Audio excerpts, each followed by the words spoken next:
be good to go. Okay, so before we get started, a couple of announcements. One, we have our career fair coming up. So also just sort of get together celebration networking event. Renee, do you want to mention more about that, or do you want me to? Yeah.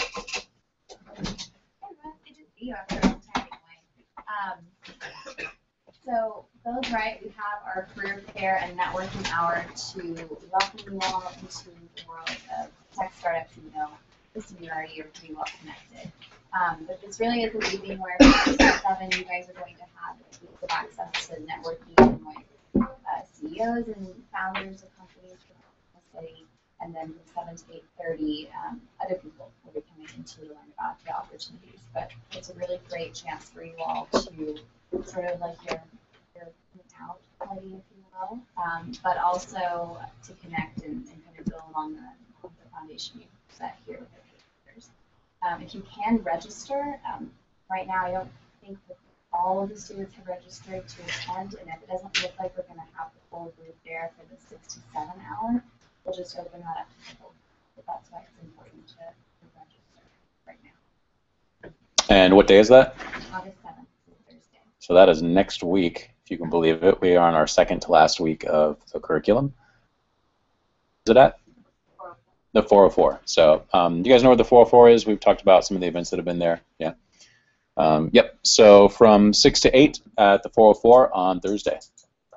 Which means, like I was saying, that this is our second to last week of class. Next week is our last week of class. We had talked about doing a McNelly's night that I kind of botched a week ago or 2 weeks ago. So you guys want to do that on Wednesday? Yeah, let's get together at McNelly's on Wednesday. It's burger night, it's drinks. We'll hang out and party because we're getting close to wrapping this up. So let's do that this Wednesday at McNelly's right after class. So. Do we have a list of who's going to be at the job fair?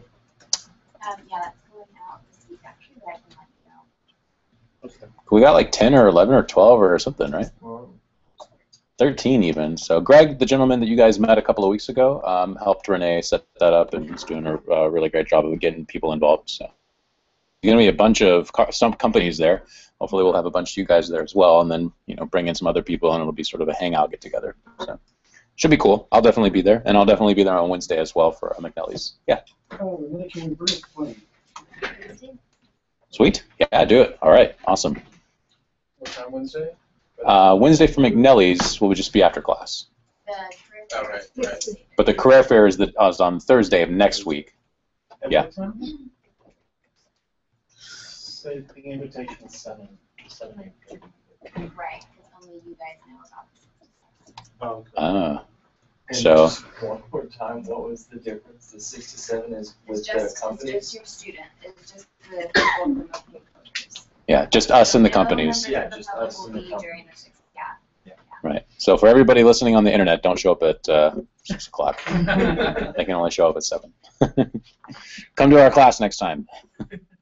Okay, so we get that, right? So exclusive for you guys from 6 o'clock, and then for the general public from 7 o'clock. So. Okay. We had a big lesson last week. Hopefully the homework was tough but doable. We will go over that, or we're going to get together in groups and go over that, but that's not where we're going to start. So we're going to do that the second half of class. The first half of class, we're going to go over creating posts, creating data using the same technologies that we're already using, so Node, Express, MongoDB, and Mongoose. We're going to cover that for the first hour. I think I can get through it in an hour. It's another thick topic, so again, I'd like you guys to sort of pay attention and get all of the moving parts. And that's really what makes it hard, is there's a lot of moving parts that you have to account for. There's the stuff happening in the database, there's the stuff happening on the server, and in this case, there's going to be even more happening in the HTML. So there's a lot of sort of gelling that needs to happen for this stuff to work. So mostly just pay attention. The homework will be similar in that you'll just need to implement what we're learning in class, so it won't be that crazy. But then for the second half of class, we'll get together, like I say, break up into groups.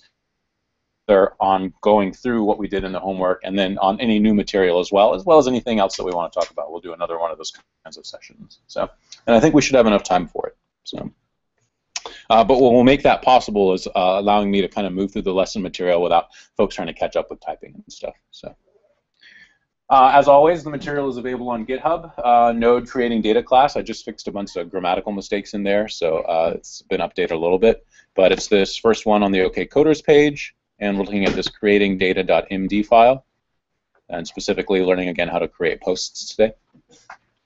Once again, we'll be beginning from a template file if you want to. If you are making progress with your own application, you can just begin from that. But I've provided a template that we will be able to progress from. So I'm going to go ahead and install this template and then start into the lesson. So you can follow the instructions from the GitHub page. It's right under templates, third item down.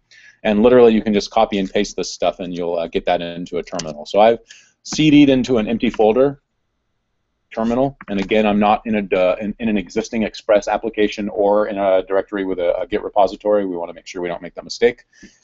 So just an empty folder, and then I'm going to clone this template or this whole repository into it. And there's the node creating data class material. I can CD into that, and then further the template folder, so that I'm in this template folder in the repository, and these are the standard node application files that we're used to seeing already. We need to do a couple of things before we get started. I'm not including the node modules and node packages, since you can pull those yourself after you've downloaded this. The magical command npm start, npm install. Second magical command is npm start. And so that's going to pull all these packages that are listed in the package.json file. It should happen pretty quickly. And now I've got this node modules folder.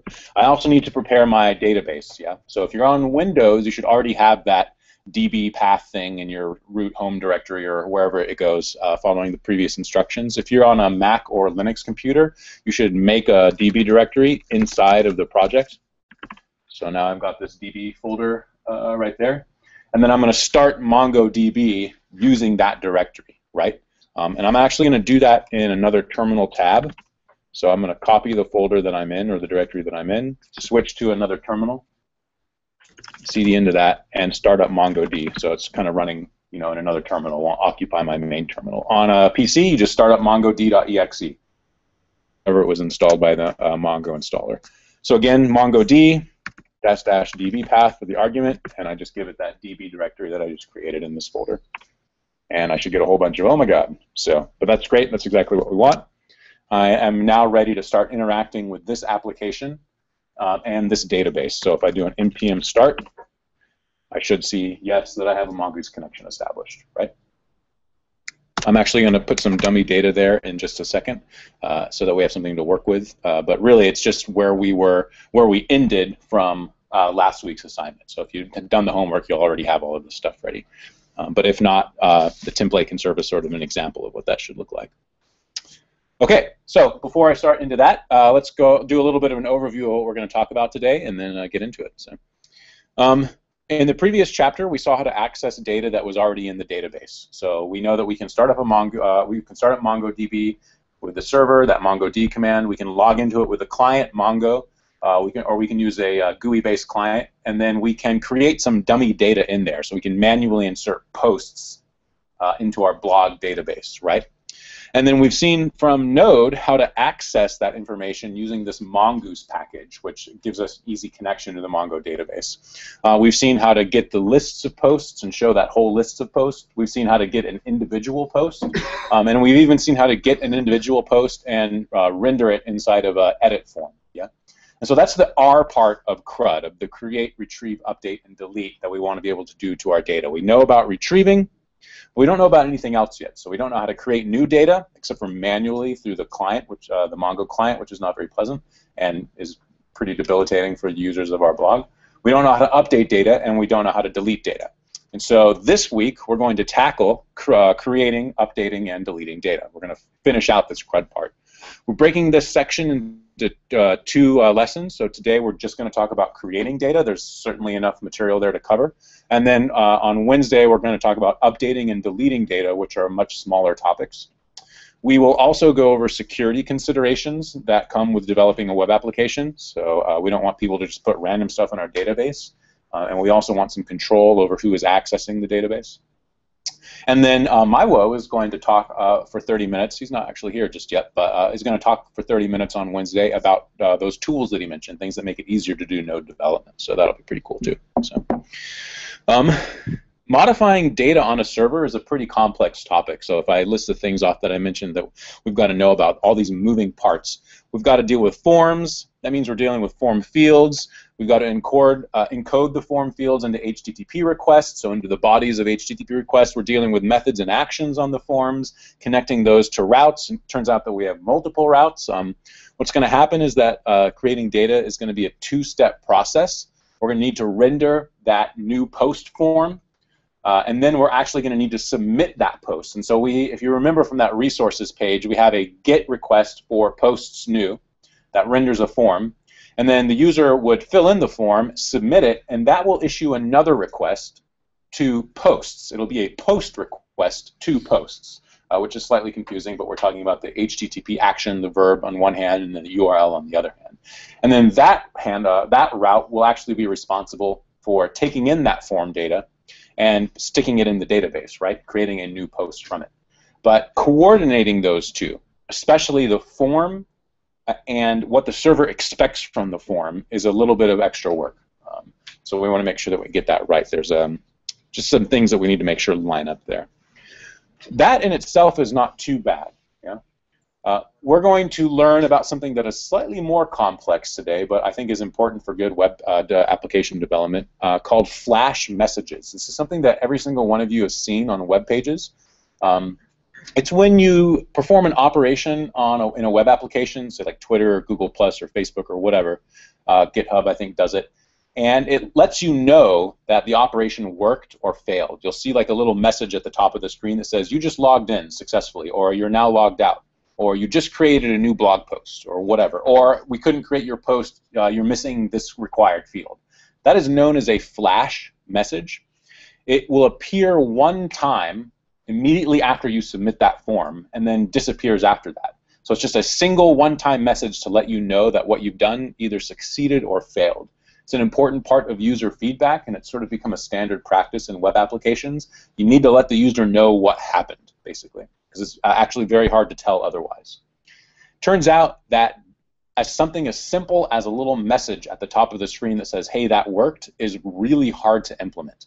The reason for that is HTTP's stateless nature. So we're going to talk about some of the theory about HTTP, the Hypertext Transfer Protocol, and how it works, and what cookies are, which I'm sure most of you guys are sort of familiar with, and then session management, which uses cookies to track requests, browser requests, across multiple HTTP requests to a server. And that is a fairly complex topic.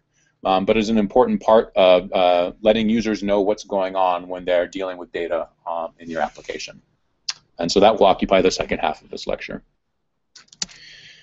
References. I've got 4 up here right now. So HTML forms guide, since we're talking about forms, and then Bootstrap on forms as well. We covered this in earlier chapters on Bootstrap. This is sort of a rehash of it. Representational state transfer, which explains what it means for HTTP to be a stateless protocol. And then Wikipedia's entries on cookies. But again, we'll go over those topics. So, okay, I've got this template. You'll be able to download this template yourself. I'm going to go ahead and add a couple of dummy entries and then make sure it's working. So if I do npm start and visit my web page at localhost 3000, looks like it's running, and I go to posts. I don't have any posts because my database is empty. If you're on Windows, you're still using that old database path, so you'll probably have data in there. That's okay. I'm going to need to manually enter some in here so I can fire at my Mongo client, right? And I know I'm connected to MongoDB from the other terminal. I can use the blog database, and then I can do db.insert or db.posts, .insert, right? And insert some dummy data. And I'm just going to pull these as I've been doing from, before from a previous lesson. This is that post.js file that contains a bunch of dummy data. So literally, I'm going to grab the title and the body, and then say that the author will be the number 1, and it should get inserted. So I'll just do that a couple of times with maybe 3 of these. And this way, I'll just have some test data so that I can see everything is working as I expect it to be.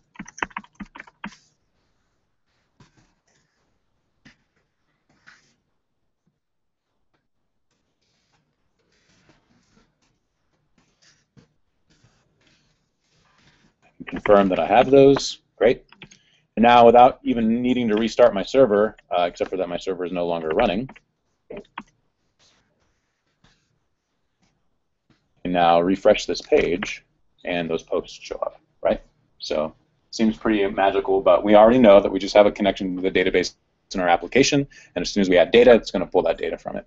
And this is where we got from our previous lesson, right? So this is what we got to, being able to see a list of posts, clicking on a post, seeing that post, going to edit this post. We know this doesn't do anything, but at least it populates these form fields. But then also on this posts guy here, and we don't have it, you can imagine a link that says new post or create a new post somewhere. And it would take you to this URL posts/new that renders this form. This is what we are going to figure out today. The whole purpose of this lesson is getting this guy to work, right? So it's terrifying, right? Okay.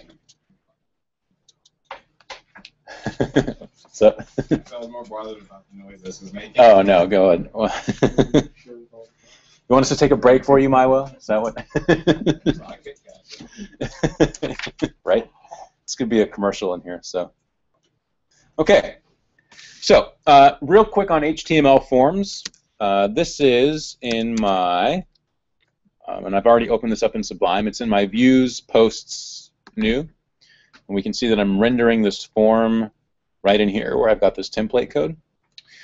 Forms are composed with the form tag. We kind of went over this a little bit with Bootstrap, but we didn't go into great detail. Now we're really going to understand what's going on here. But we got this form tag, right? According to Twitter Bootstrap, I give it role equals form. That helps for assisted devices. And then I have a custom class here so I can do my own styling. A form by itself doesn't actually do much, though, yeah? It's the form content that really matters. So we're going to add to our form a number of fields like these inputs, type equals text, or input type equals password, or input type equals email, and other text fields like or input areas like text area, buttons, selects, and so on. And these are what build out the form with these widgets or things like a text field or a text area. Okay? The form is then responsible for submitting the data from these fields to the server, right? And so what we're going to find is, oh, excuse me, we'll have a submit button that is associated with this form so that it's contained in the tag, and the browser will know that when whatever item with type submit in the form is clicked, it should grab the data that the user has input into this form and send it to somewhere on the server, right? Using one of two HTTP request types, either a GET request or a POST request. By default, when you submit a form, it will submit it to the same URL that the form came from using a GET request. And so if I submit this form right here under post new, it's just going to take it right back to post new, but it puts a little question mark after it. Yeah? So something is going on there. The browser is doing that for us. This is sort of the what happens when you submit a form. It turns out that we're going to have to change that pretty radically. We're actually going to submit it to a different URL, and we're going to use a different kind of HTTP request to do that. And that's all information that we can change on this form tag. So, forms are a pretty notorious topic in web design. They're typically very ugly. They're really hard to put together, and they're frustrating for users to fill out. So fortunately, we're using Twitter Bootstrap, and we can create some fairly nice-looking forms. Do please review the Twitter Bootstrap documentation. So, well, we know where it is, right? And we'll see how to make Bootstrap forms. What you really want to know, and that's sort of what applies to creating all forms in Bootstrap. Bootstrap organizes its form elements using this div class equals form group. Yeah. So this one whole thing right here with the label and the text field is a form group. And that form group div will wrap a label and some kind of form element, yeah, whether it be an input or a button or a text area or whatever.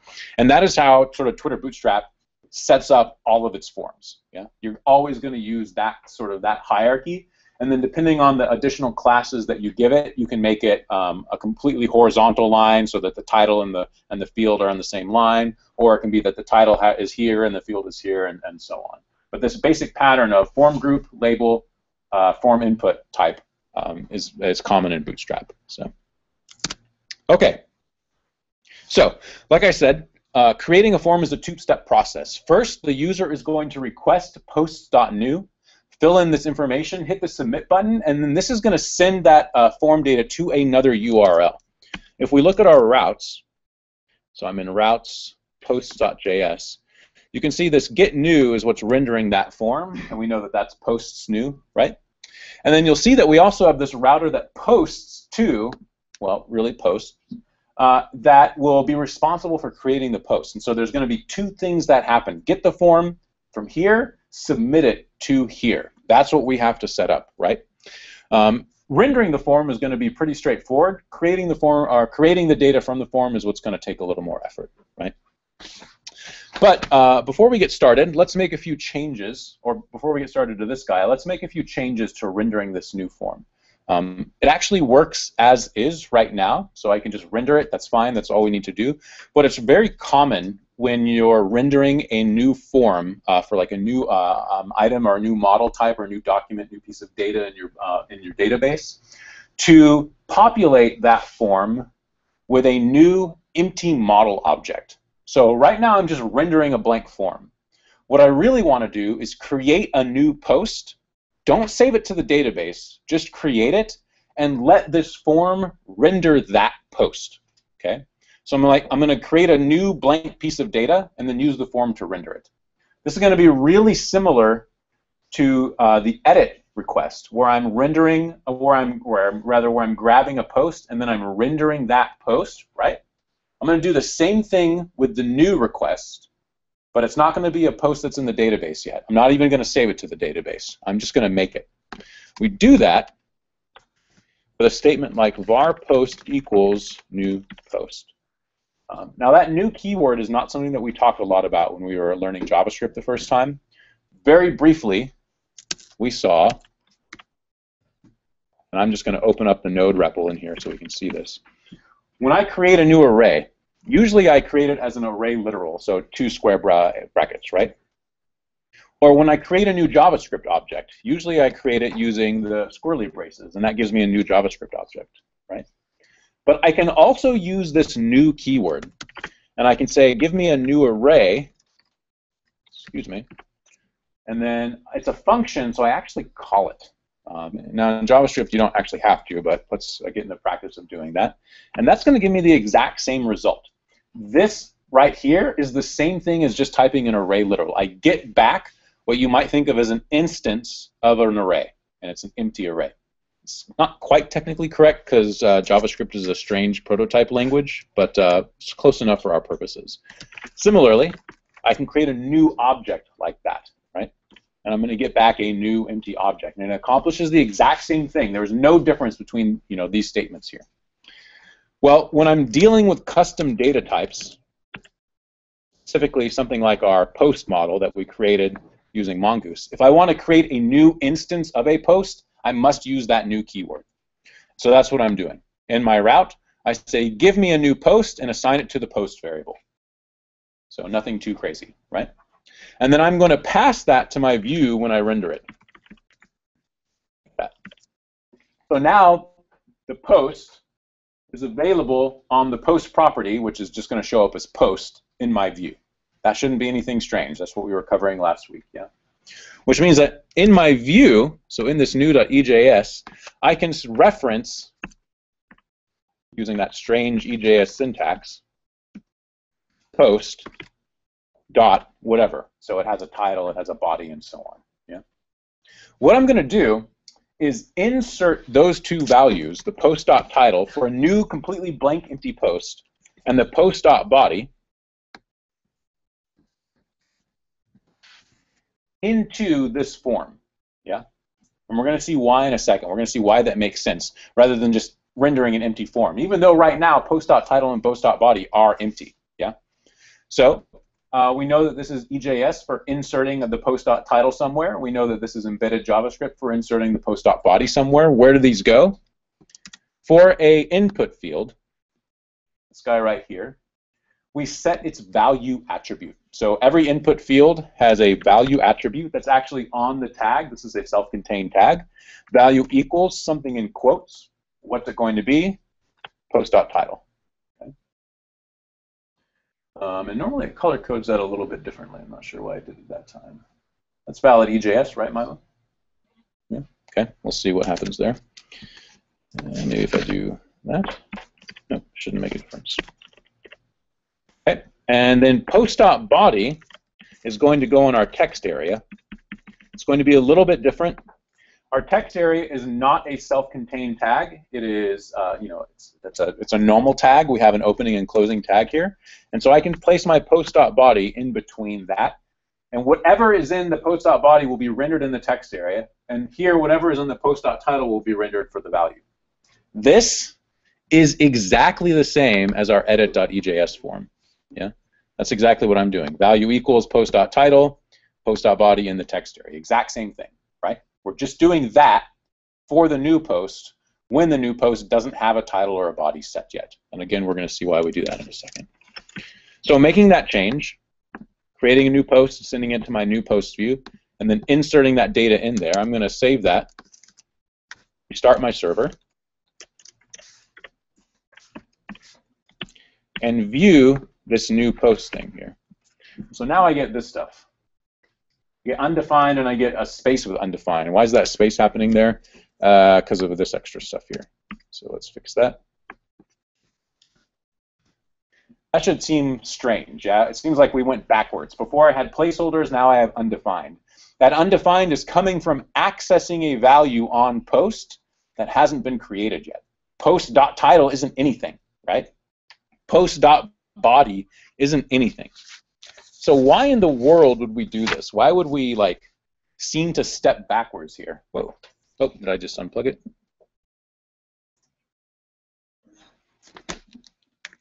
Thanks, Milo. Totally would not have noticed that. It happened like as soon as you dropped those papers. Yeah, I know, but well, for those of you watching online, we have technical difficulties, not for the first time. Huh.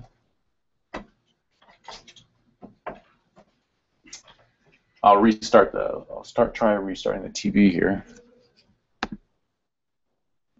Yeah, my computer still sees it.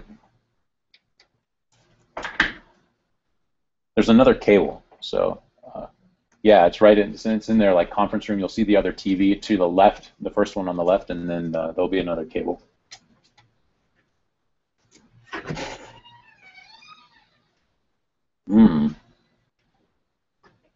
Any questions while we're dealing with these technical difficulties? We haven't gotten any meat yet, right? So like, I don't know if the questions would be. Make sense what we're doing? Creating a blank new post, sticking it inside of our form. Kind of makes sense. Like we get technically what's happening, but we don't understand the reason for it. The big reveal is about to come once we get this thing fixed here. Yeah, let's give it a shot. Just randomly. The cable was missing from here too when I showed up earlier. So maybe they may switch it out for a bum one in there or something. Maybe it's not on the right HDMI input. Yeah, there's only one back there. Oh, well, it was working just a second ago. So. All right, I'm going with bum cable in this one. Sweet, thank you.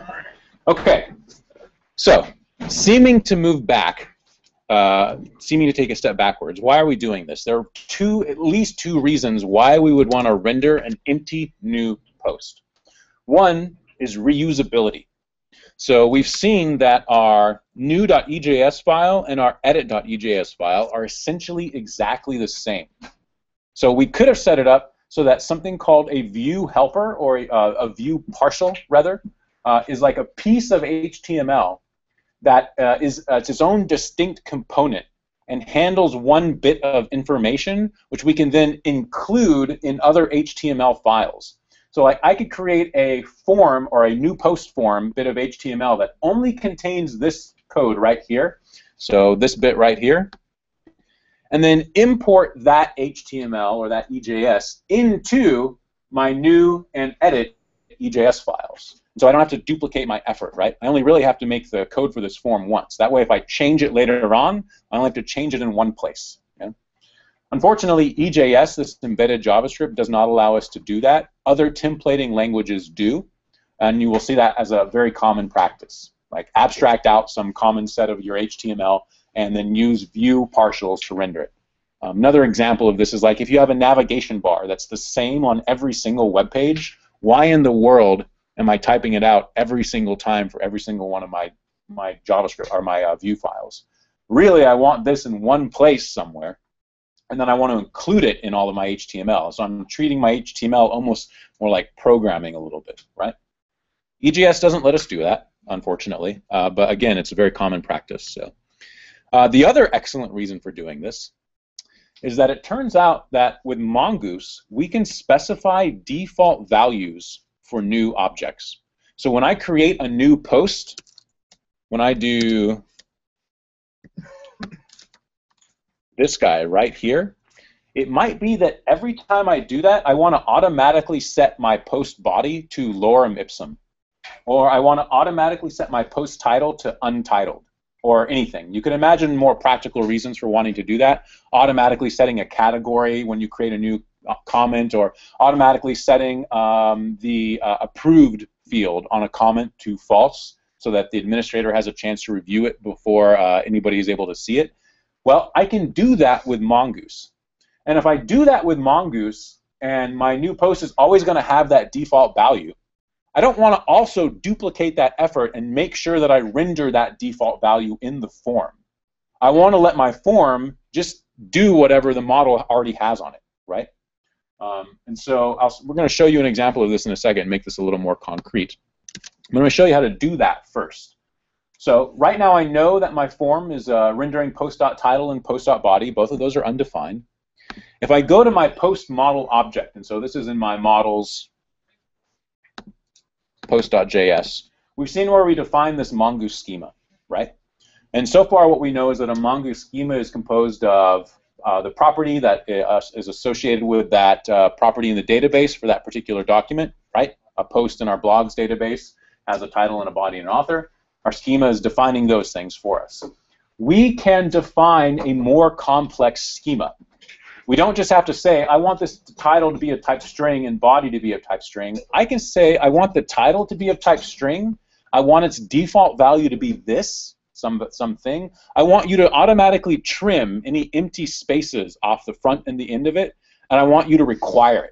So that if the user has not specified a title, I want you to raise an error and not save it to the database. Mongoose is going to let us do all those things. We're going to learn how to take advantage of more of those on Wednesday. But today I want to show you how to do default values, and that'll make sense why we're rendering our new form like this. So we should do them this way and not with Twitter Bootstrap. Well, right, because this is editing the model. That's right. So we're just, again, like all we're having Bootstrap do is rendering whatever the post has, right? So how do we do that? I still need to tell the Mongoose the title is a string, but I also want to say that what its default value is. Yeah. So I need to assign two pieces of information to one property on this JavaScript object. And remember, this thing right here is just a JavaScript object. Well, how am I going to assign two pieces of information where there's one piece right now? Can't use a comma, because then that refers to the next property. Yeah? Concatenation? No, can't use concatenation. Just an array. You could think of using an array, but then it's hard to say what order things in the array should go, right? So I'm going to use something like an array. I'm going to use another JavaScript object. I'm going to use an embedded JavaScript object right here. And now I can specify whatever attributes I want on that particular object, such as its type, which is just string. Now, how do I know to use type here? That's in the Mongoose documentation. So what other properties does this embedded JavaScript object support? One of them is default, which I can just set to an empty string. Right? So I'm going to save that. I want to do the same thing for the body. And again, I'm just replacing this like string here with this. And then you know what? I'll go ahead and do it for the author as well. I want its type to be a number, and I want its default value to be the number 1. Which is sort of how I've been saving things in the database, right? Again, this is just going to be temporary. We'll replace that once we learn about users next week. But now that I have default values here, get rid of that last comma, I'm going to save this, restart my server, refresh my new page, and those undefineds are gone. Those are now empty strings. And a form knows when it sees an empty string that it should use whatever the placeholder value is. So if I look at my HTML, I'll see where I'm saving, where I'm saying to set the value to post.title. Well, what's this going to evaluate to? An empty string, so it's going to look like that. And then now the browser knows to look at the placeholder because there's an empty string here and render that placeholder instead, which is perfect. So now we have a form. It's rendering a blank new post object. Our blank new post object has empty strings as default values and an author set to 1. You can see this in really sort of a better action here. What if I set a different value for my title? What if I wanted my title to be untitled new post by default, and I wanted my body to be lorem ipsum by default? When I save and restart my server and refresh that page, that's what gets stuck in there now. And I don't have to change my HTML anywhere, which is exactly what I want. Because otherwise, if I wasn't rendering that new post, if I was just rendering a form, I would also have to render that stuff in there because a new post has those things by default, right? So basically, I'm accomplishing two things with only one piece of code, in a sense, by setting these default values in my Mongoose object. So I'm going to clear those because I don't actually want those. Save. Refresh. Great. Fantastic. Now I can set a post title. Submit it, and it still does nothing. But we've sort of done the first part of this step, right? So again, it's a two-step process. First thing we're doing is getting this form, getting this request right. Second thing we need to do is connect this form to the route that's going to handle it. So let me pause for a second. Any questions about that? You still have the variables defined on your post page? Where? What do you mean specifically? You initially put up there to for the title and the.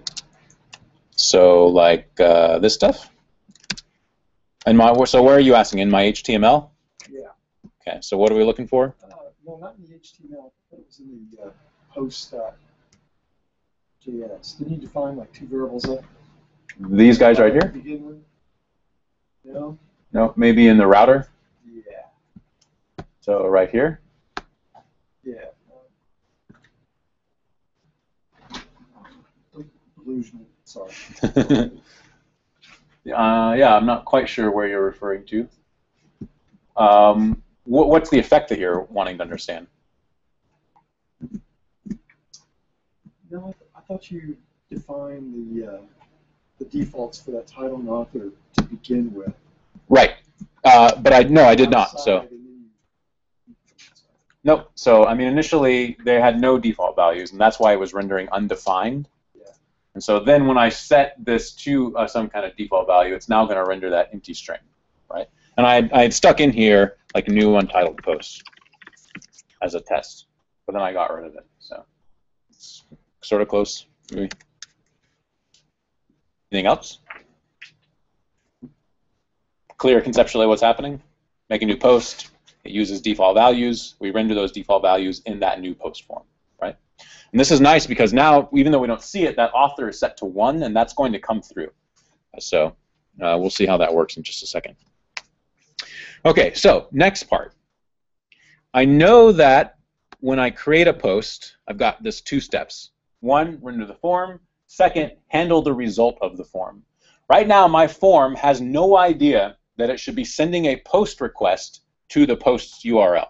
Yeah, there's no idea that it should be doing that. So I need to connect my form to that route. This is surprisingly simple. All I need to do is modify, if I can get to the right page, here we go, the form tag. A form tag supports 2 attributes, the method attribute and the action attribute.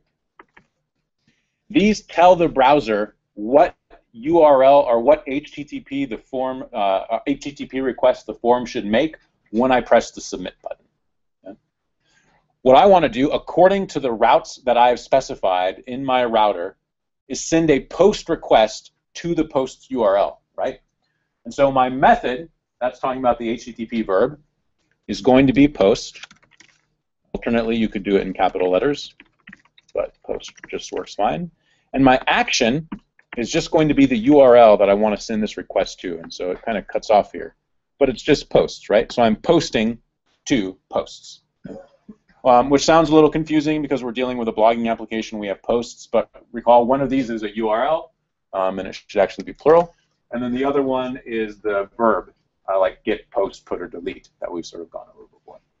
And now the browser will know whatever information is in this form should go to this URL, right? Should go to that URL with that particular kind of action. So I can save that. Don't need to change anything on my server. I'm just going to refresh it. Title, new body, hit submit. And now I get this create post back. Where's that coming from? When I look at my routes, this guy right here, this post to, and again, remember, this is actually posts, is response.status 404, not implemented, sin, create post. That is exactly what's being rendered. And so the form that is generated from this guy is now posting to this route. And it will be the responsibility of this route to accept the data from the form and stick that in the database. This is this two-step process, right?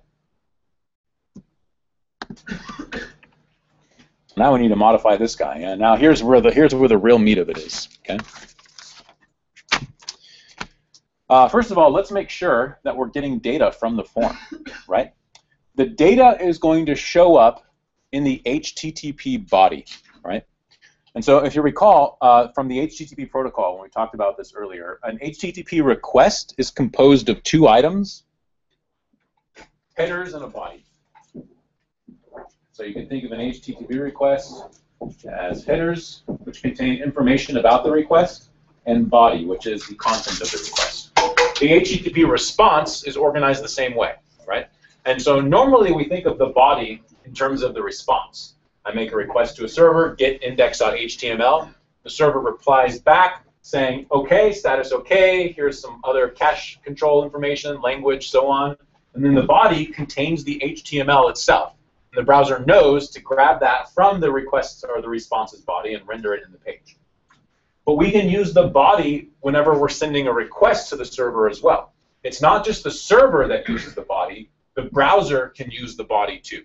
And that's exactly what happens when we use a put request with a form. The browser knows to take all of the information in those form fields and stick them in the request body and then send all of that to the server. And then the server knows, because it's according to the HTTP specification, that it can pull information out of the body and do whatever it wants with it. We have access to the body on this request object, which encapsulates the HTTP request, through the body property, Req.body. It's that simple. It's going to give us whatever that form is sending, right? And it's going to give it to us in the form of a JavaScript object, which is pretty nice. We'll see why in just a second. So I'm going to go ahead and log that. Console.log request.body, so that I can see what my form is sending me, if it's sending me anything. I'm going to restart my server. I'm going to grab that post's new page again, set a title, URL for my body, submit it. Look at my console, and unfortunately, it looks like the request.body is empty. I'm getting an empty JavaScript object for that.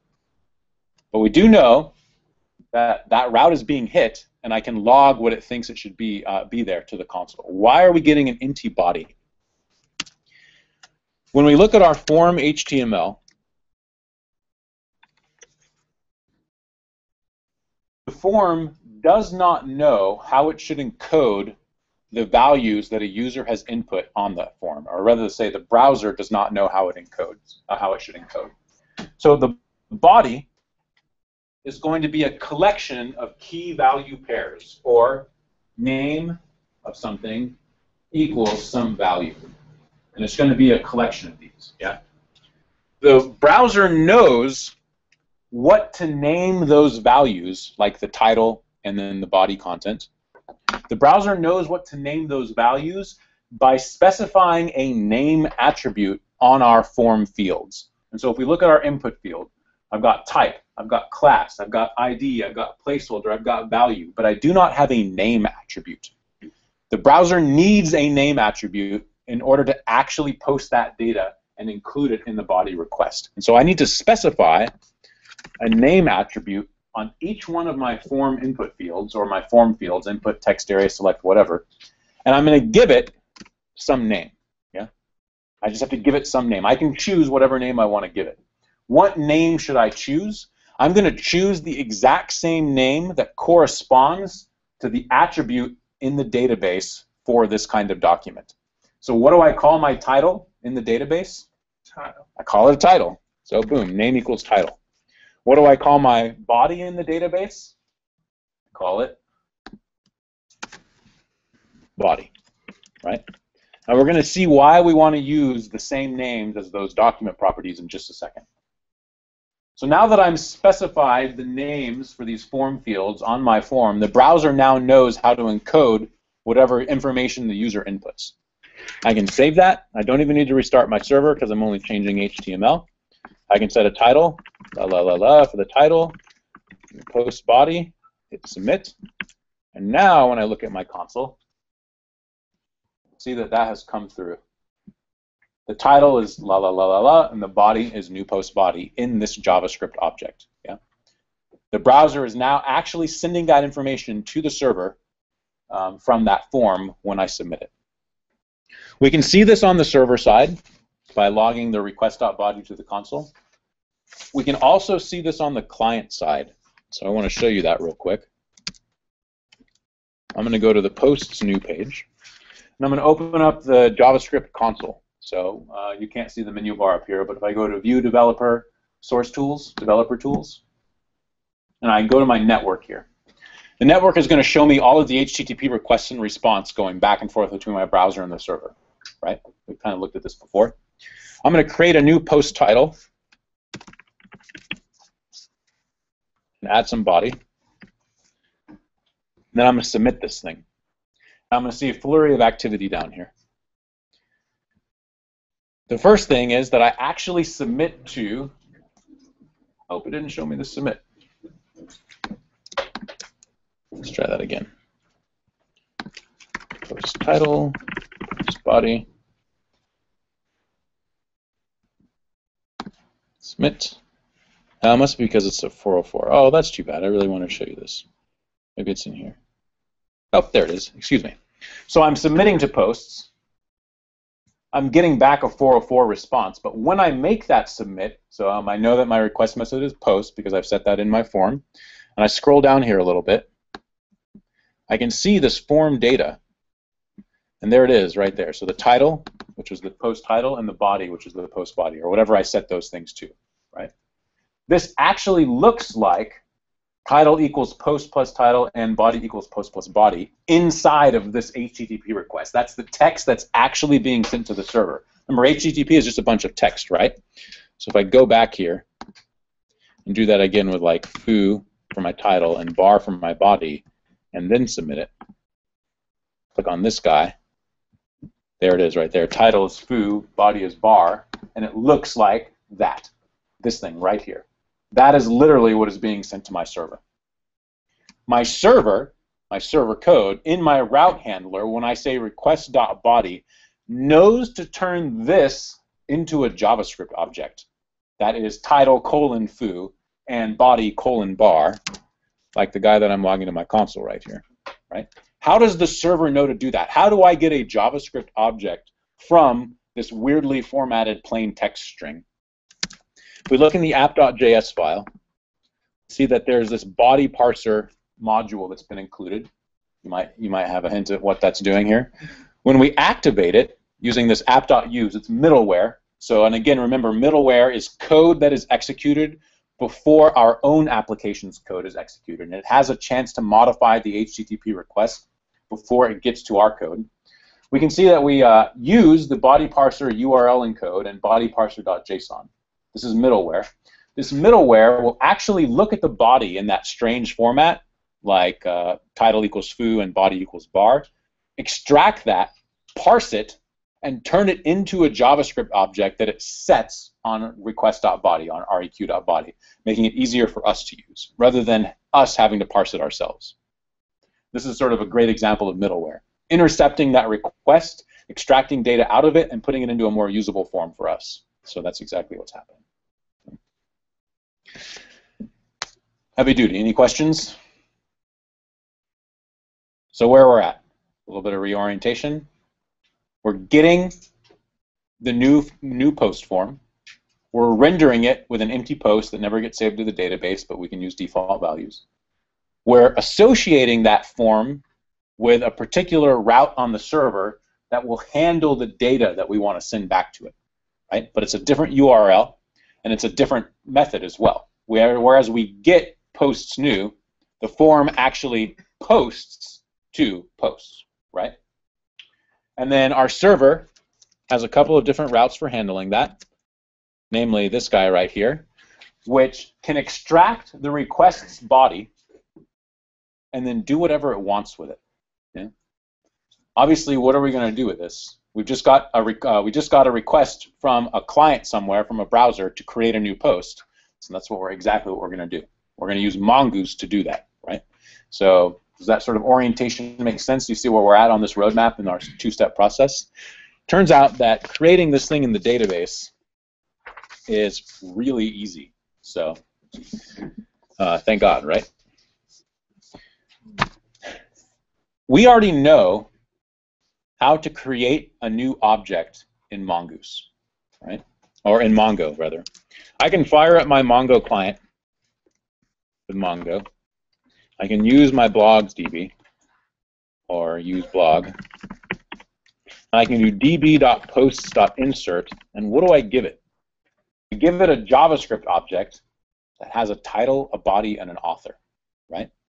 That's what Mongo expects, a JavaScript object. It's in JavaScript. Mongoose works the exact same way. Mongoose has a method for inserting a new object in a database. It is on any kind of Mongoose model that we create. It's called the create method. And so I can literally say in my JavaScript code here, post, which again is coming from this right here, right? Post dot create. What does create expect? Create is just passing on information to Mongo. Yeah? Mongo expects a JavaScript object that contains the properties for the document that we're creating. So does create. We have immediate access to exactly those properties that we want to create a new document from, a new post from. They're on request.body. Request.body is a JavaScript object that contains those properties with the right names, because we set the name equals in our form fields, right? So I can literally just pass request.body to this method, post.create, and that is going to create whatever my form sends to the server in the database. That is going to make a new post in the database. It's like that simple. Yeah. The trick is getting this form stuff hooked up correctly, right? Actually making the data is really easy thanks to Mongoose. Now, the create function is asynchronous. It means that it takes a callback. So after the body content that we're sending, and remember, this is literally just a JavaScript object that's filled in by the form. I'm going to take a function callback to let us know what happened. Our function callback, like all function callbacks in Mongoose, has the signature error or error, and then result, which in this case will actually be the post itself. And then I have my block of code that does whatever, right? That's it. That makes a post in the database, like one line of code. I should be a good programmer and handle the result of this operation correctly. So what I want to do, I have to account for the happy paths and the sad paths, right? If an error occurs, let's do the exact same thing I'm doing in other places where an error occurs. I'm going to do something to the console, and then I'm going to give response.render 500. Yeah. So if an error occurs, I'll do console.log eb error in post to posts, and then plus the error, and then render 500. Response.render 500, excuse me. If I don't get an error, that means that my post was successfully created. For now, I'm just going to say response.send post created. That's it. So really all the code I need in this guy. So this bit of code right here is not that much. Just to say it again, the real trick is understanding how these forms are hooked up to the server and how to set the actions on the forms and how to set the names on the form fields so that we get the kind of data that our server expects. So let me save that. I'll exit out of my Mongo client here. I'll kill my server and restart it because I've changed my code. I'm going to go to posts new. I'm going to create a new post.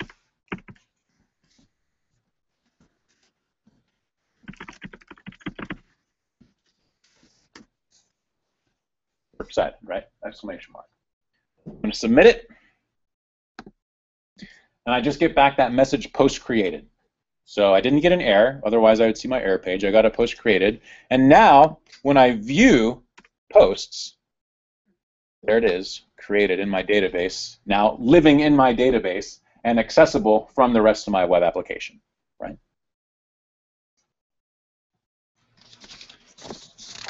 One last thing, and we'll pause for a second.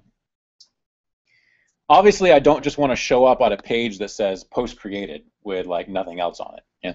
This is not really what I want to do as a result of creating this post. What should this route handler do? Well, I'm probably going to render something, but what should I render? Notice I don't already have a separate view for that. There's not like a postnew.ejs file. A very common practice in web application development is to redirect to the object that you just created. So like I create a new post, I should redirect the user to the page for that post. So what do I want to do? I want to send them to this page right here. This is just what they created. I should show them what they just created. And we can see this everywhere. So like if I'm in GitHub and I create a new repository, GitHub sends me to the new repository so that I can do stuff to it, right? Very common practice in web application development. We haven't learned what redirection is, so real quick I want to describe what redirection is. When a browser makes a request to a URL on the server, so this is the browser, let's say, and here's the server. I don't know what makes it a server, but it's a server. A browser sends a request over here. Normally, the server issues a response, and the response will contain HTML, right? Response 200 OK, here's your HTML. We've seen that there's other codes as well. 404, file not found. 500, internal server error. There's also a redirect code. I think it's 303. There's a redirect code. And the redirect code includes in its body a new URL. It's basically telling the browser, I know you asked for this, for URL A, but really you should go to URL B instead. That'd be a great idea. And so the browser issues another request to the server for URL B automatically. This happens transparently without us seeing anything. And then the server goes, oh yeah, URL B, I totally know what you're talking about, and sends it back to the browser. Right? That's exactly what we're going to do. The first request is going to post to posts with the title and the body. The server is going to create that in the database, and then is going to redirect the browser. It's going to send back to the browser, hey, thanks for creating a post. You know what you want to do? You want to visit that post's page using its ID parameter, which we now know because that thing just got created in the database, and anytime we create something in a Mongo document database, it gives it an object ID automatically, right? So we can pull that out of our Mongo object, generate a URL from it, and tell the browser to go visit that URL immediately after they submit that post object. So that is a very common practice in web application development. It's very easy to do. We have immediate access to that object's ID because we just created it in the database, and it's going to show up in this post object in our callback. That guy right there. And then we have a response.redirect method on our res object. So rather than sending, we can say redirect. And we just need to provide it a URL. So all I need to do is create the URL that I want to send, pass it to redirect, excuse me. Well, what is the URL going to look like? I'm sending them to something that looks like that, right? post's ID, because that's what I wanted to do. I want to go get that thing. Well, what's the ID? Whatever the ID is on the post we just created. So that will generate a URL of the correct form and tell the browser to go grab that URL as a result of creating a new post. Okay. Save that. Start my server. Create a new post. Should get redirected. Posts page immediately after I hit the submit button. And that's exactly what happens. Right? In addition to the post being created in the database. So, very common way of doing this. Okay, so pause. We're super close. Got one other big topic to talk about.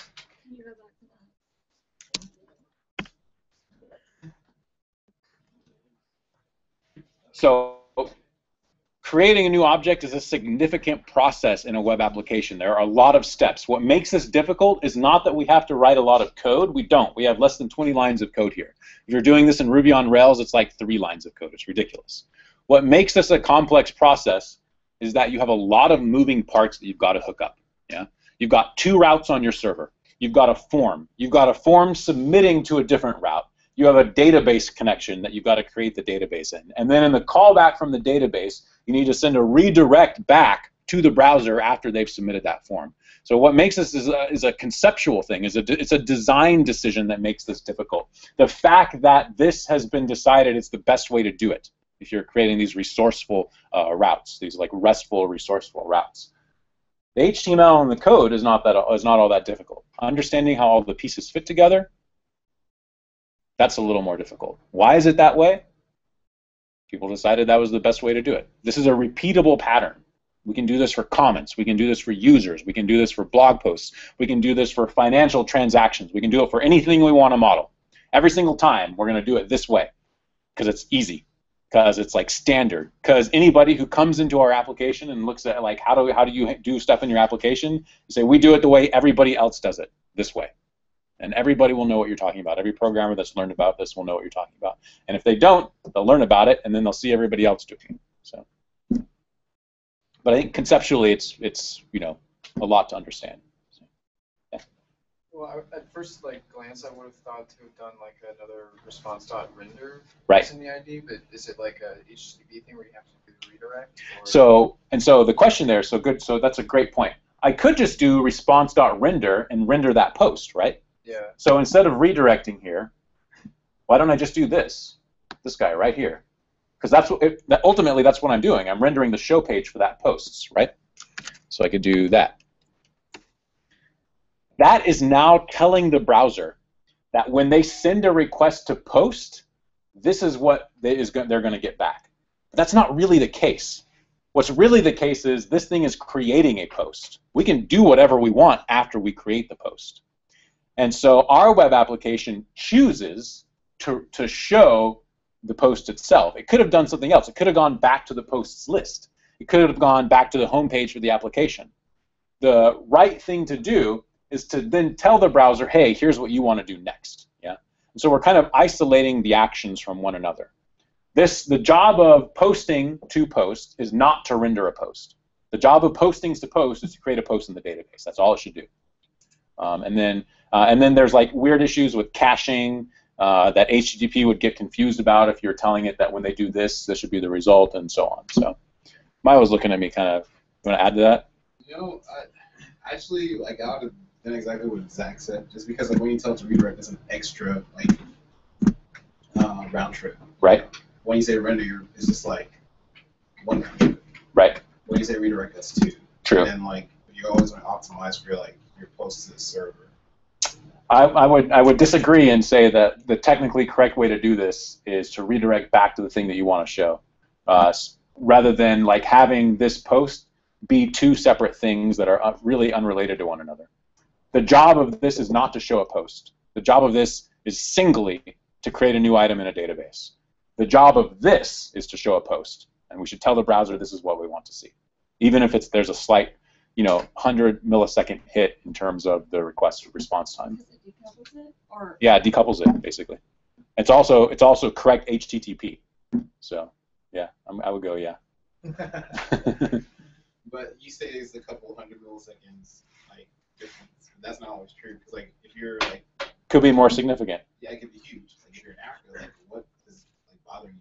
Not like that your like the images are huge or whatever. It's that round. Yeah, but now when you do this, let's say somewhere along the line, the user goes to create another post. And the browser knows that when it gets a response back from sending post to posts, it's going to get something that it has cached from a previous sending to that post. So now the browser, or some cache control in between your server and their computer, isn't going to deliver the original material. It's going to deliver the cache material from their previous post to posts, because that is what HTTP allows for, right? I see what you're saying, but like that's a post you just created. What's the chances that you're going to use that ID for using your ID? There's no ID here. That's what I mean. There's no ID. This is just post to posts, right? I feel like I'm getting pedantic at this point, but when you render, you like post that show with an ID already. No, but that's not in the URL. The URL at this point only knows that it's posts to post /. That's it. And so the response that the browser is getting thinks it's coming from a post request to post /, right? HTTP cache controls in between will go, oh, that's the response for sending to post. And then it will cache a previous result of posting to posts, and then might render that instead of the new material. Because the URL doesn't encode the ID anywhere. The URL, that's the point of redirecting, so you could encode the ID back in the URL and like break any caches. I'm not convinced by it. Like it, All right. Yeah. It doesn't matter. It's not that big a deal, right? Sorry. No, that's all right. So it's a good discussion. I think that'd be cool, a neat one to put to the internet and see what people say. So I think hardcore like HTTP specification people would say do it this way. I think maybe more practical engineering people would say just freaking render the thing, because probably and then tell it not to cache that, because you can set a header on that says don't cache it. but you wouldn't have the res.render, right? No, well, not if I'm redirecting. Yeah, I can only do one of these two things, okay. Right? I can only redirect or render. So, but that's a great topic. I think that's a great question. So, cool. So, what's coming up? The next thing that we're going to learn about after this break here is a flash. So, when we redirect to this post, or even just render the post, it's pretty jarring. I submitted a post and then boom, I get shown this thing. And I may not even realize that this is what I've done. What I would like to do is show a message here that says, hey, you just rendered a new post, right? Or, hey, we successfully added the post to the database, and here it is, something like that. So that's what we're going to learn here in a second. Lessons always go a little bit longer than I expect. Let's take a break, 5 minutes, and then we'll cover this last bit of topic. It's only 3 pages here. So. Yeah, can I still just go? Yeah, sure. Sir. I want to show you something real quick. It's like this really cool. I remember Toast. Yeah, no, I can't. Because it's There's like a really cool Toast library.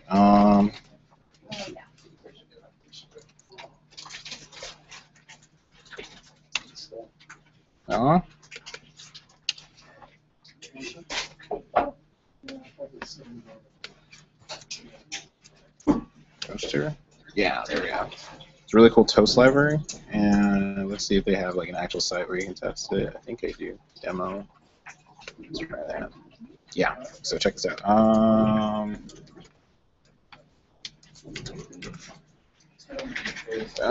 Is it a Chrome notification? No, it's just a it's just on the site. Oh, cool. Yeah, so like what you were calling like flash messages. Oh, okay. This is like an equivalent, and it's like a library that's like encapsulated and gives like all sorts of cool things, right? So like you can do like a success. That'd be way more useful if you're using Ajax or something. Yeah, it's like really where it's useful. Like on phones, it like renders the same way and everything. Yeah. Awesome. Cool. When you were talking about like flash messages, I was like, oh man, I remember using something like this before. Toaster. Yeah. What is? I'll bookmark it here. Send it to me. Code 7 toaster. cool. This weekend I got to go to Austin and like do Node.js Day. You suck. You know, it was like really awesome. Let me see. Like there's a dude on here. This guy, he had like pictures.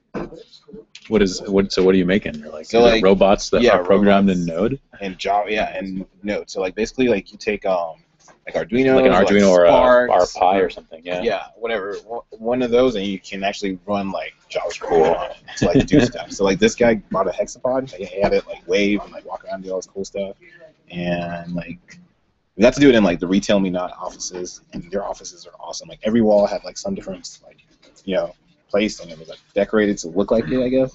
It was really cool offices. But we got to do like Sumabot competitions and shit. Cool. Best thing I've done in like a long ass time.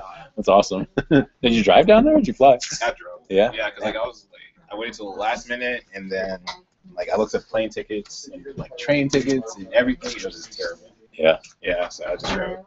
A long ass drive, but I had like 12 hours of podcasts to listen to. So it worked out. You know, I cleared all that. That's cool, man. I actually like tagged you on one of those. On Twitter? Yeah, because like when I got done, like I did like recommendations or something like that. Yeah. Oh, you might find these interesting. Is that okay? Yeah. Because like I was literally in the car for like hours listening to podcasts. Yeah, so this would be cool just because like you're teaching this class. Oh dang! Like it's like these are all podcasts. Well, JavaScript Java is a podcast, and all these things that they have down there, stuff it's like things they discussed, I guess. Okay.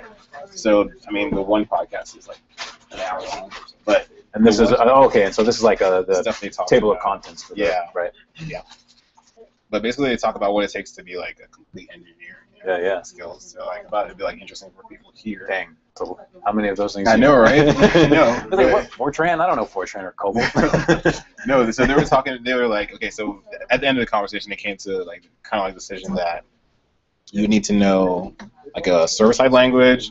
You know, you have to know JavaScript and a front-end library, or front-end framework like Angular or Ember or something like that. Yeah. Because nowadays, like Everybody expects uses you to know some that, kind of you know? framework. Yeah. And they're like, for tooling, you'd have to like know something for tooling, like using gulp grunts or just whatever, just like build instantly, so you're not doing stuff over and over. Yeah. Like they come to like a nice list at the end. You have to know like some database stuff also. Like I thought it was a pretty complete list. Cool. Yeah.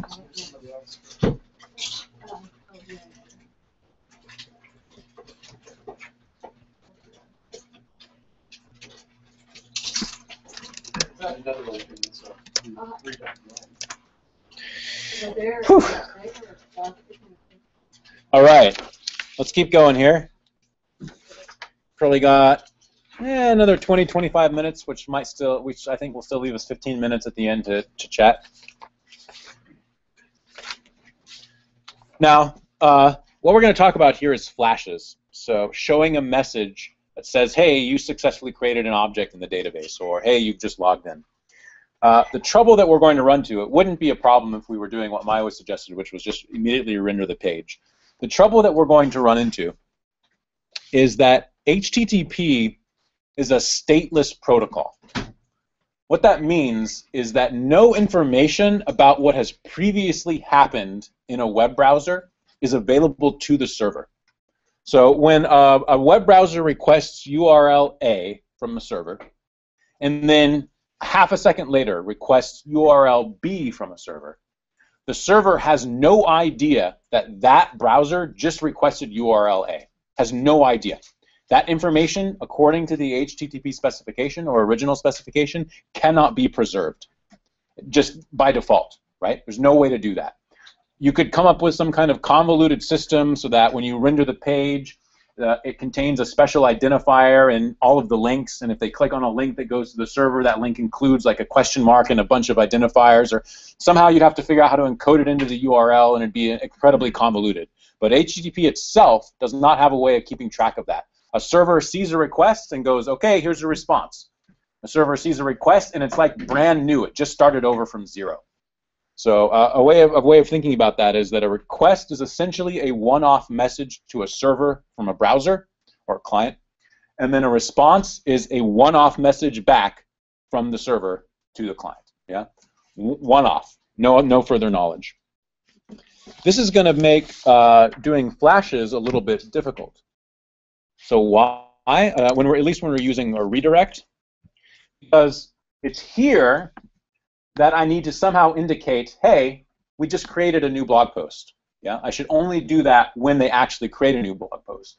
But it is in our show route that I actually need to show that message. And this is two different requests. And this request here has no idea that the post request just happened. No idea, right? So if I try to like render a flash message in here, how am I going to know that I'm viewing this page because I just created a post?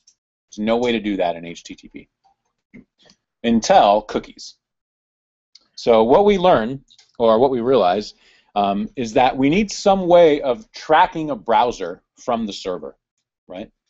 Cookies don't necessarily solve that problem. They let us solve that problem. A cookie, which you guys should be sort of maybe familiar with, is just a piece of data, a string of text, bits, very small, that a server sends to a browser with a response. And so let's say that my browser requests URL A.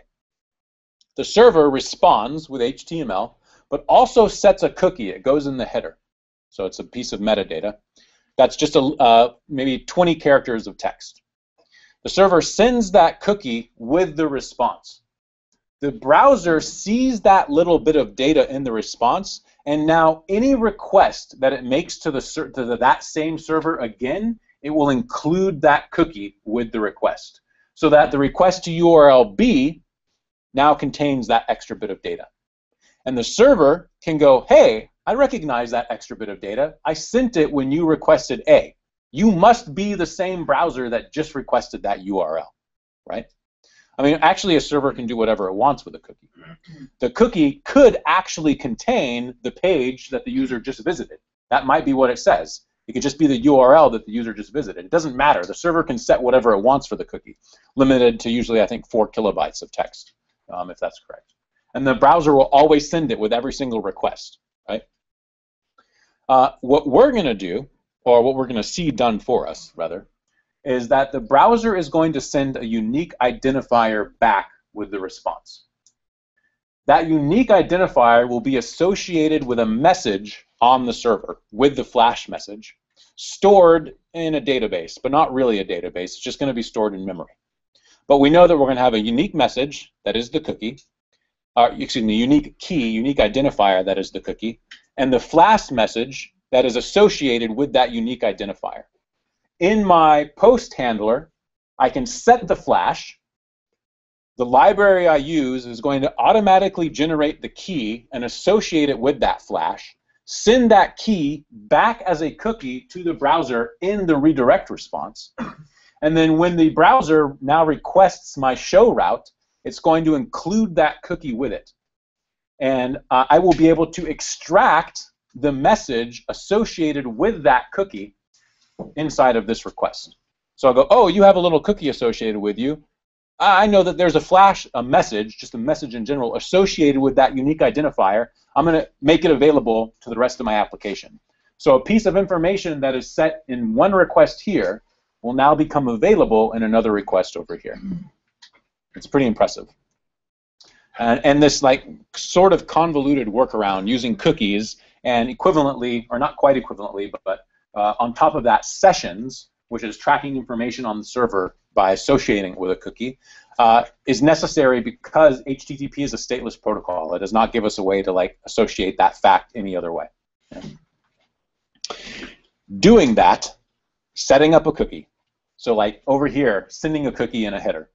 And then checking to see if that cookie exists over here. And not just that, but associating a message with that particular cookie, because we might get 2 people that create a blog post at almost the same time.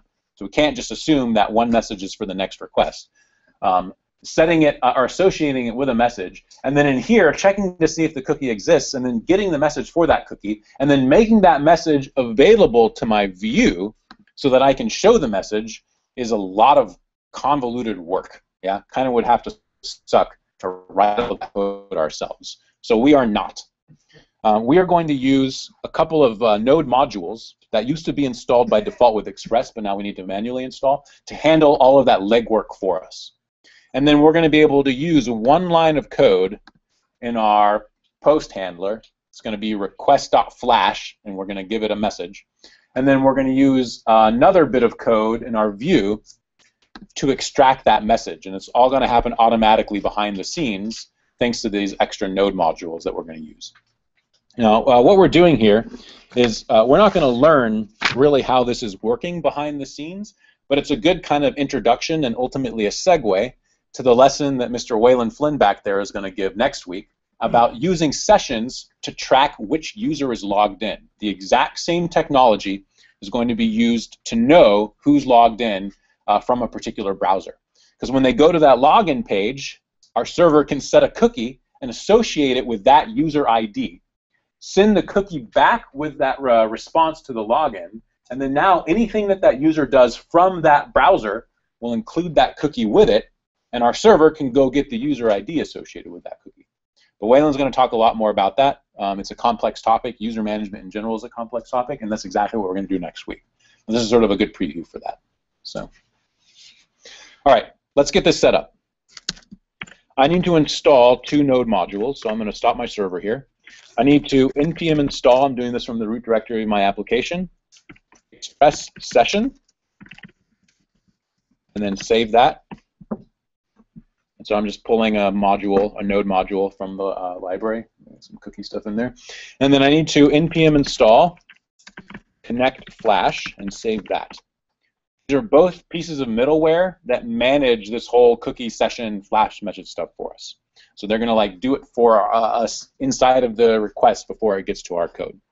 So I got connect flash, I got express session, fantastic. I need to import these into my application, or rather say require them in.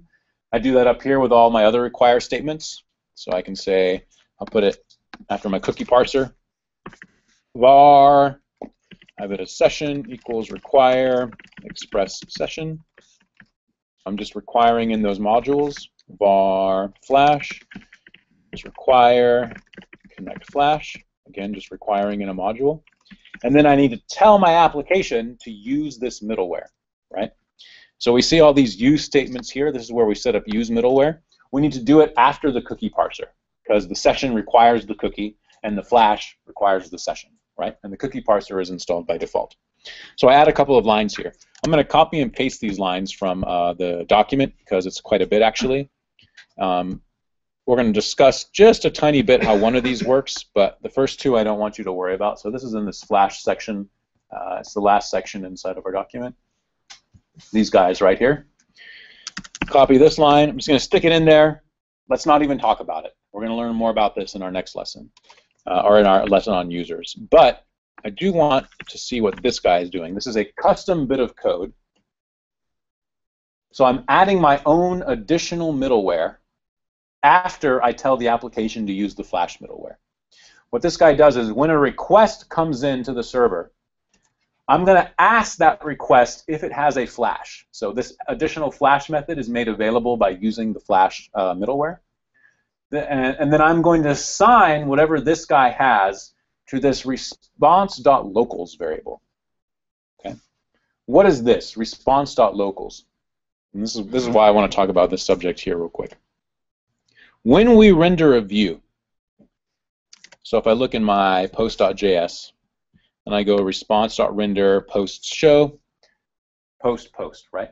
When we render a view, the only data available to that view is what I pass in a JavaScript object after this response or in this response.render.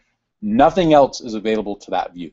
It cannot get access to the request object, it cannot get access to the response object, and so on. So how would I get the result of the flash into this view? Well, I could manually add it here with something like that, message request.flash, according to the documentation. But then I need to do that for every single time I have a rendering, a view that might need access to the flash, and I'm going to duplicate a lot of code.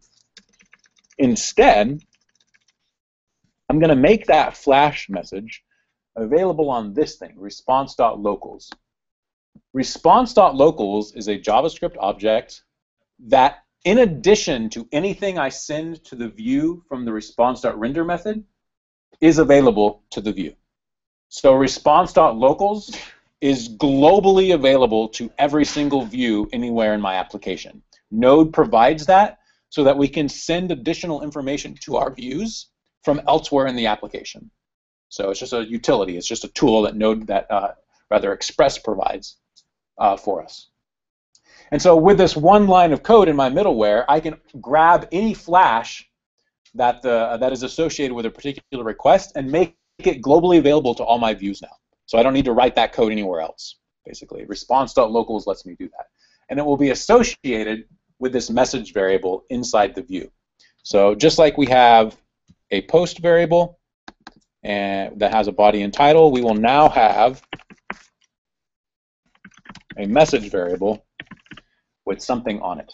Yeah? And that's going to be set by using this flash. Okay? Response.locals is what lets us do that. So I've got my application set up to using Flash. I should see if all my code is correct. I can just do npm start, check if I have any syntax errors. Everything looks good. How do I actually use this Flash? So how do I get the message? I'm sorry. How do I actually say, hey, you just created this view successfully, and then render that in the next URL request? So in my routes, before I redirect to this URL, I should call request.flash. And now be careful here. Notice that I do this on the request and not the response. So I'm associating the, actually I don't know why that's the case. That's how it's set up. I would think that it should be on the response, but you set it on the flash. This flash method that is added by including that connect flash module gives us, or rather takes two parameters. The first one is going to be the name of the message or its key. And so I'm going to call this success. And then the second one is the message itself. They're both strings. So I'm going to say, so a new post was created, or whatever. Say anything that you want. This is the key for this message, and this is the message itself, right? Now, this key, success, is what's going to be set from request.flash. So request.flash itself is going to be a JavaScript object with that key, success, and whatever value I set it to. So a post was created. That is what I'm creating when I do this. Okay. This object right here will be the value of response.locals.message, which is to say will be the value of message in my view. That means that this guy, message, is a JavaScript object with a success property. Make sense? Does not message.success just go, where did that go?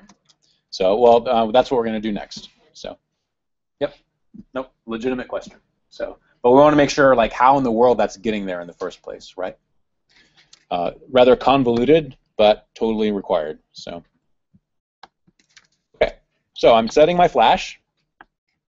I'm pulling it out in the next request. I'm setting it to this response.locals.message variable, and now in my view, I have access to that, right? So, good question that Kathy is asking. Where should I put this thing? Where should I render it in my view? First thing I want to do is check if there's even a flash message available. I'm not going to have a flash every time I go to view this page, right? I'm only going to have it after they just created that post. So first thing I do is check if this thing is available. I have to use this kind of weirder EJS syntax to open up an if statement and then also close it, right? Which is just part of writing this embedded JavaScript code.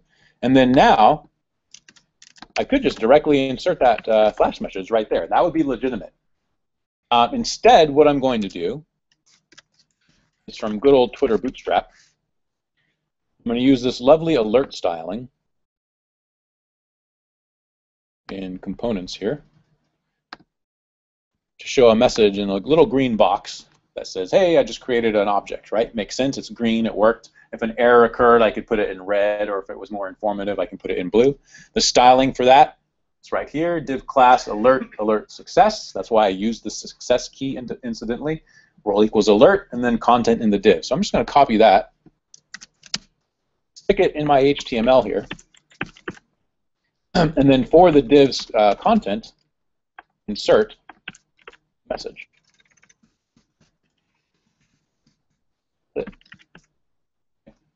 Now I'm going to get whatever I set on success using that flash thing in a nice little div here that's going to give it a bit of styling. Right? So save that. Make sure my changes are all correct here. Success is the key. Message is the thing there. Restart my server. Everything looks okay. Go to my web page. Go to create a new post. New post with Flash. If this works, cross your fingers.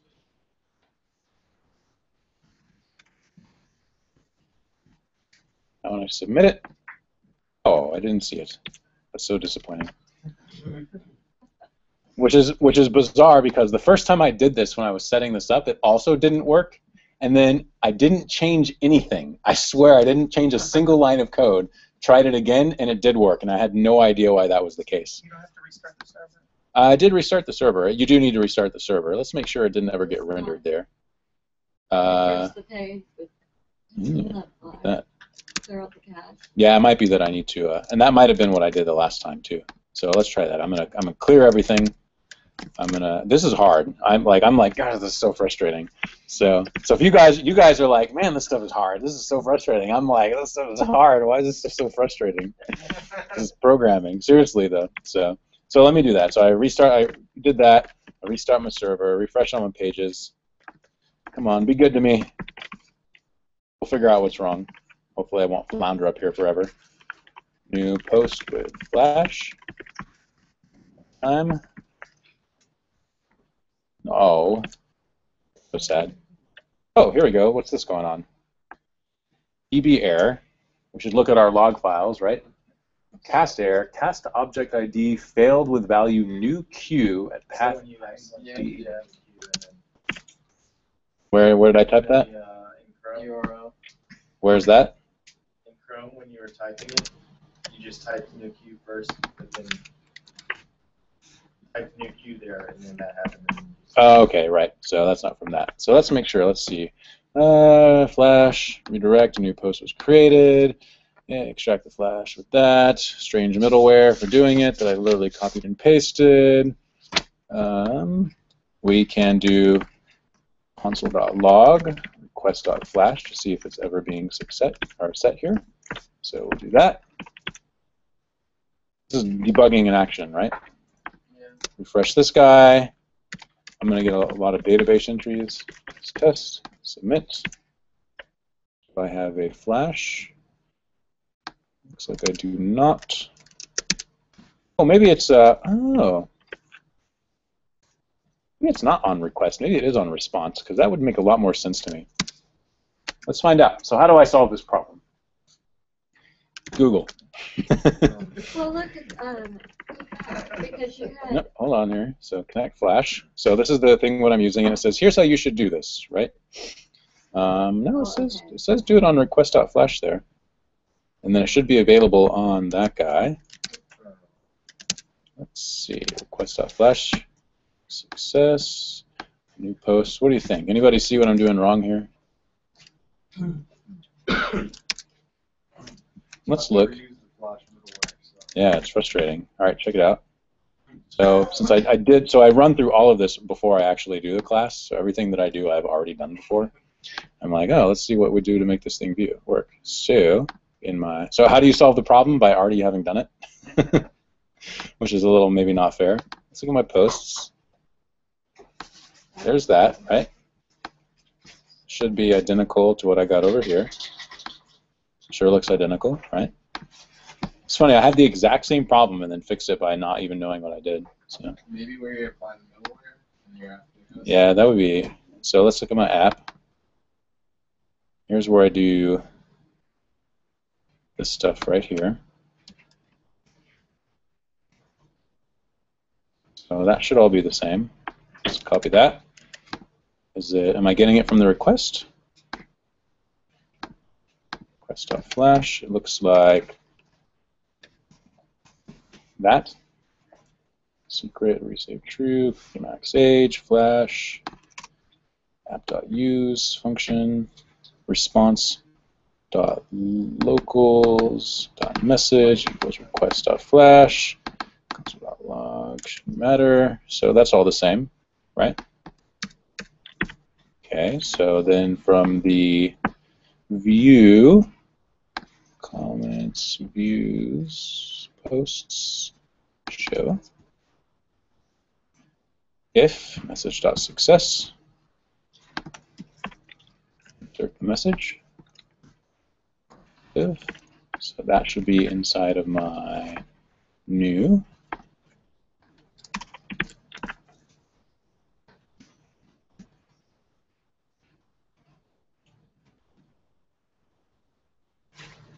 I'm at a loss. Not sure why it's not working properly. Let's close this down and start it up from what I did before. Test, npm start,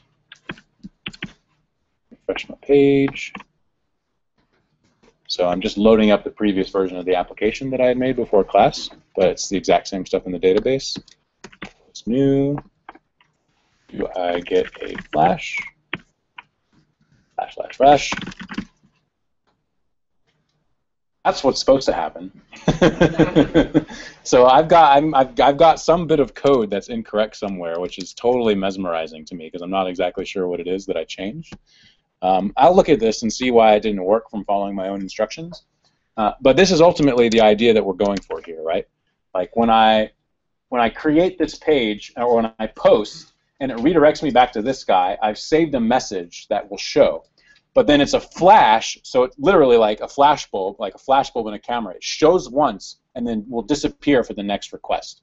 So part of what a flash does is it clears out the message so that next time I view this page, I won't see this message again. So like literally, I can just hit return on this URL to see the page again, and the flash won't be there anymore. It's automatically cleared. That's what the Connect middleware is supposed to be doing. So unfortunately, I'm not exactly sure why that blew up on me in the demonstration, although it did blow up on me when I was creating the code, and I somehow got it fixed. So I'll have a look at it and let you know. So I think that makes the point, though. So to recover from it in a cheerio right away, this stuff is hard, right? So I mean, like you're gonna follow the exact instructions that you're reading on some post on the internet somewhere or in the documentation, and it's not gonna work. I mean, what do you do? Basically, you keep on trying until you get it working. You try some variations, you go research it a bunch, you persist until you make it work. Like that's really what it takes. And I genuinely believe that. It's like what makes you so here's Phil's morality for the day. Like what makes you successful at anything? Honestly, persistence. Like you just got to be willing to keep on doing it. That is what makes you successful at something. If you give up, then you're never going to be successful at anything that's hard. Stuff that takes work requires persistence.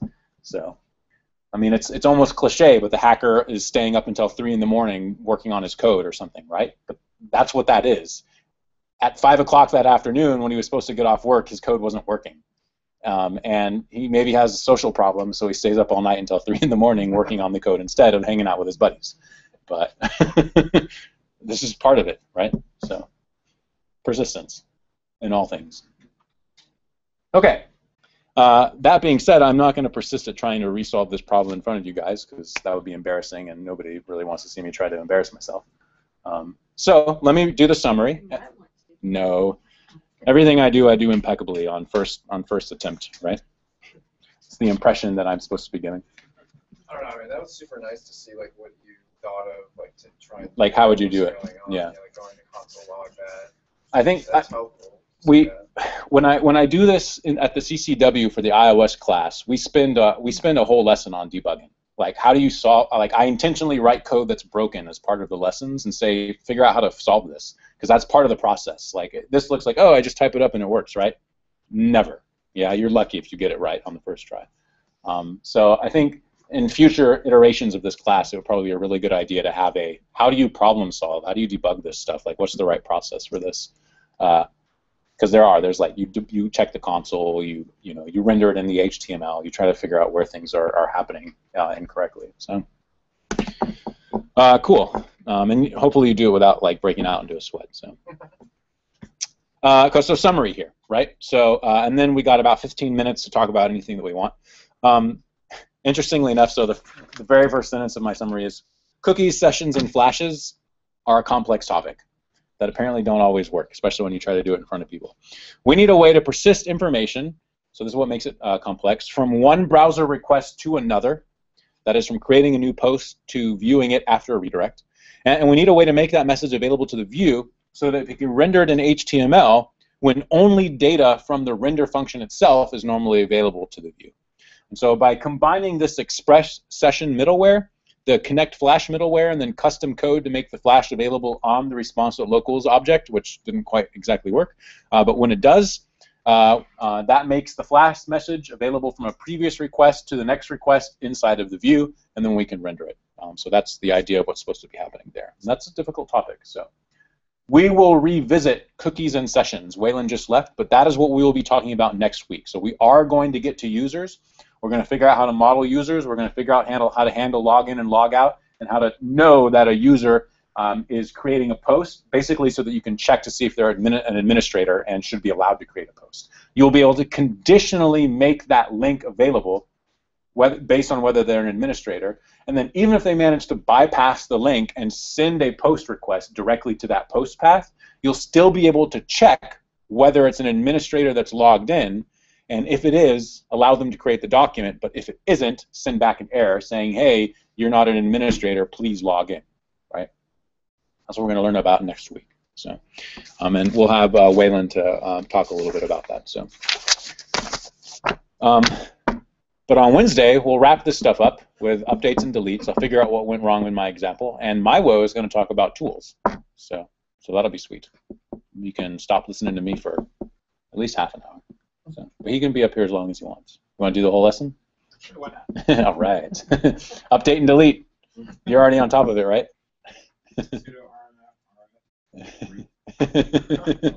Oh yeah, right. Okay. So we got 15 minutes. Not quite the initial hour that I thought we would have. A little long-winded. You can say it. It's okay. What do we want to? Where are we at? Did you guys figure out the homework assignment? Where did you struggle in the homework assignment? You guys do the homework assignment? I didn't. No? Well, okay. Well, that's okay. You were busy. Yeah? Working on it? Well, I'm almost there, but I've got an error you guys look at. Yeah. No, right. Well, my original plan was to break out into groups and like look at each other's code. You still want to do that? We got like 10 or 15 minutes. Let's do that. Let's do a bit of a hangout session. So get together in groups. It can be around your tables, move around, whatever. And let's just look at each other's code and see how other people are trying to solve these problems. And then Maiwo and I can go around and see what people are doing, and then address any kind of individual questions that you might have. So let's do that. I will see real quick if I can figure out what happened up here.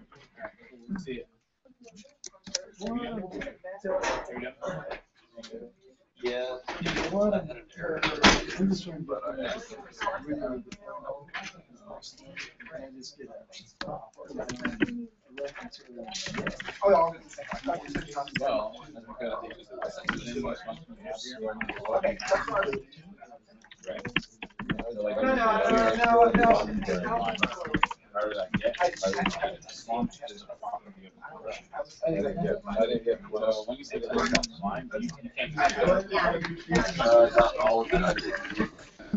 Okay, that's fine.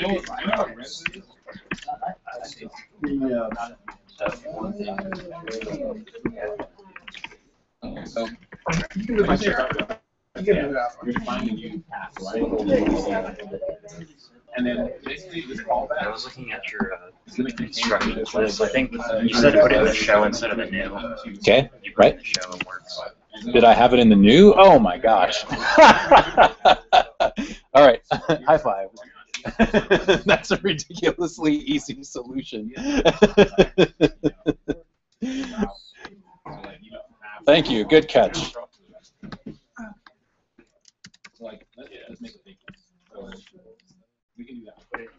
Yeah, it's got to be in show, because that's what I'm redirecting to. I'm redirecting to show. I'm not redirecting to new. So I just need to stick this thing in here. It was just in the wrong EJS. Yeah, I'm just putting it in the wrong EJS file. So I was putting it in new instead of show, and we're redirecting to the show page. So it has to be the show page that looks at the flash. So I just made that change here, like show EJS instead of new EJS. Well, you know, my problem this morning, make you feel better. Remember? Yeah. Yeah. What was the problem? It was in the wrong file. Yeah. Right. Okay, so that's exactly what I just did. Right. I put it in the wrong file. So let's kill that. Restart my server. Create a new post. There it is. Yeah, sure enough. Awesome. Yeah, all right. See, this is why it's a good idea to have more than one eye on this stuff, yeah? So.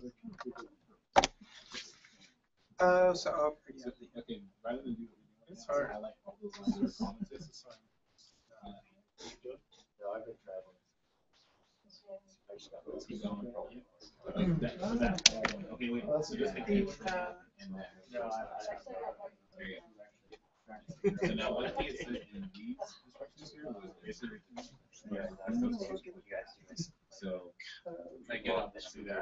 You guys saw it's working now. No, like the Alien Intrepid stuff. So there is no post page. No, actually, it's a, You can do it right now to test it. So we know where yeah, it's really interesting. All right, I just you got to enter. Yeah, do enter. Yeah. Yeah. I was thinking in the other day. If you want to see.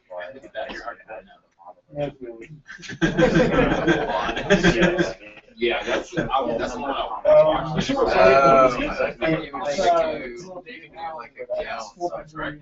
Based on a particular ID, right? So a lot of those things you like. You know, I was thinking Like they don't carry along. Like I'm sure like when you did that show, like you probably want, like kind of very hard to put out. Like some things are apply. So when you make a reply, it saves that space. So that would be a way to do it. Like making a request to the database. Yeah, don't worry. Because you can just make a request to the database. It's like count how many items there are. Like, you know SQL? I mean, like, I'm Count all. you know, like that. What's it called? Yeah, so you can say like, Oh, yeah. you want to make a request, and then you can say like, okay, you're like that. You're not interested. Yeah, I have no idea. and then you'll get where the user comes from the post, and it'll just return numbers. How many So check this out. It can survive in the radiation. But what happens if you're you're using data too, so you just Yeah, so there's like a Yeah. I guess we I think it's have easier, honestly. it Yes, and it lets you do way more powerful stuff like that, like talking about sticking a form in one file and including it in. You can do that with your partial just doesn't drain you. but it's like it's Yeah, I really, really it's like, I always looked at it at first, I was like, and then I bothered to learn it for half an hour of preparation, like after the class, and I was like, this is way better. right. Milo made the good point that it would be another sort of language to learn. Right. Someone told me Sort of this. disappointing. Yeah. I think it's good. It's good practice for another templating language called that is yeah, so you can do so that's very popular. It's exactly exactly SQL. Yeah. Like your this just does all, and then from users very similar. like So they use That's where They use Mongoose. No, I mean the templating is separate from the database that you choose. Rail stuff is really done with Postgres. I'm saying it. that's Okay. Oh, they do it's like where but Node as well. No, it's a funny thing because it's in your route. And Let's click over here and look at that. That's what we use every tool. Oh, he said one of the extra things was so showing anyway, it's not Mongoose interesting. I and rendering them on your Oh, page. You like render it to 10 and then go We'll have- This will all be one, so we don't have time to do it for Wednesday. yeah, We're doing that one updates sounds to the leads interesting, for the just next sort lesson. of like- That whole process, basically CRUD, Alright, having an an express application is really one Like, I big think question. there's So like, two it's chunks chunks. It doesn't really matter what you finish, it's all part of the same process. and this is ultimately That's right. Yeah. There is a thing that you can actually do that, but it was honestly probably. Okay, well, I have a question. Yeah. So, like, on my actual website, on my blog, there was an update. Right, so. And every Yeah, that would probably someone puts comment. Okay. And I don't know why. So I've been trying to figure out as we go. Like, what could it possibly be? They're using jetpacks, Okay. but it still seems like to me that once we figure that out, I can go and. Oh my God. When I see your in this This is what you rest. And the what? yeah, that HD access indicator. Right, you can press that control HT access. That's that. That's one of the hidden files. So if you go to the directory of WordPress, Is there more to it? it will show you all the files. But you may have to just install. Oh, for pages. Yeah. You don't have to It's a runaway right now. Yeah. You just go. Usually to tell you the line. You know what? Yeah. Alright, cool. Answer. So like, Page you go to. it's really good tool that I Because I was but I went in so fast. Line.